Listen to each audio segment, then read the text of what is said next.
Mga totoong balita tungkol sa kampanya ni Duterte Cayetano na hindi pinapalabas sa mga TV network. Ito ang Daily Campaign. Pagkain at hanap buhay, ipinangako ni Mayor Duterte sa mga taga-Kalibo, Aklan. Sa pagbisita ni Mayor Rodrigo Duterte at Senator Alan Cayetano noong April 20, 2016 sa Kalibo, Aklan para sa kanilang isinagawang Grand Rally, ay sinalubong sila ng hindi mabilang sa dami na supporters na sabik makita ang ngayon ay pinakapopular na presidential candidate. Nang tanungin ng isang supporter ni Duterte kung bakit ang Davao City Mayor ang napipisil na maging Pangulo ng Pilipinas, ay matatas ang naging paliwanag nito. Silang kandidato, pabalik-balik na lang, puro pangako. Kahit si Duterte, may pagbabago.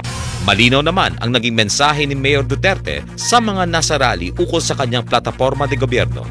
Uunahin umano niya ang pagtiyak kung ang bawat Pilipino ay kumakain ng sapat at may hanap buhay. Ang programa namin tao. Tao muna. Tao muna. Yung kaharap kong Pilipino, kumakain na ba yan? May trabaho na ba yan? Yun ang isyu dito. Ang taong Pilipino, hindi ang bunganga ko. Abangan ang susunod na bagong araw ng pag-asa. Ako po si Bong Aportadera, volunteer ng tambalang Duterte Cayetano para sa Daily Campaign.